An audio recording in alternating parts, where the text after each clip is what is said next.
I'm feeling nothing. I'm numb. I decided to finally get this off my chest, even though this happened fairly. I'm a stay-at-home mom, or at least I was. I had my first child with my partner, a beautiful baby boy, back in May of this year. The new addition to our little family, including his daughter from a previous relationship that I took care of as my own and refers to me as mommy. I was so excited to have a family of my own. I've worked most of my life, including my entire pregnancy, so being a stay-at-home mom was very new to me. In the beginning, it was extremely challenging, but eventually I got the hang of it.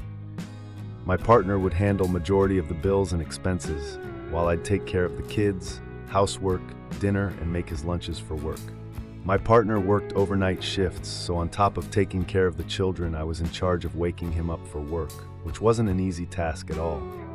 Much like a child, he'd throw fits and yell as I attempt to wake him, alarm after alarm. All the while I cooked dinner and get the kids ready for bed. Eventually he'd wake up, but not late. It'd be too late, because then it'd be my fault.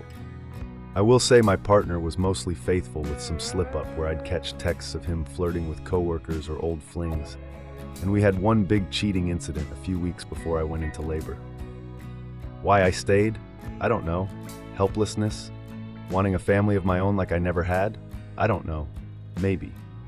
After the birth of my son, things seemed to be getting better. My partner worked hard and was promoted twice in less than a year, bringing in more money to our household and boosting his ego. I continued to do my part: cook, clean, make his lunch, and wake him for work. One night I'm doing my usual routine cooking, making his lunch, and then I wake him for work. But this time something felt off. My intuition was telling me something. I tried to fight these thoughts, but I just couldn't. That night after he left for work, I went for my usual run after I put the kids to bed, having my sister look after them.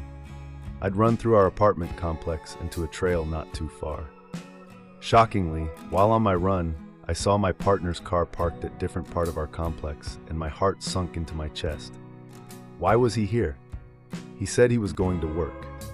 I checked my phone, and lo and behold, his location was turned off. Funny enough, we only shared locations as his idea to prove his loyalty to me. He comes home earlier than usual the next day. I act clueless. I don't know what to think. He comes in bearing gifts, but I could hardly make eye contact because my mind is racing with suspicion. As he showers like clockwork, I check his phone. To my surprise, I see text messages between him and a young lady who lives in the same apartment building as us. He's telling her how he's on his way to her to give her vitamin D. They just met the day before. My heart sinks. He had me wake him up, make him lunch, and look me in my eyes and said he was leaving for work. This was the ultimate betrayal. How could he do this? I hear the water stop. I quickly jump and put the phone back where I found it. This is where I go completely numb. He hops out the shower talking to me. Normally I act oblivious and ask him about work. He says it was any easy night. I bet it was. Another day passes. It's time for him to go to work again. This time I check his phone before because I had that same feeling again. And like last time, he was pretending again. So I played along. I made his lunch extra special this time. I seasoned every dish with as much Morton's salt as I could. I filled his fancy flask with dishwater. I made his sandwiches that he loves so much with spit and old fish grease.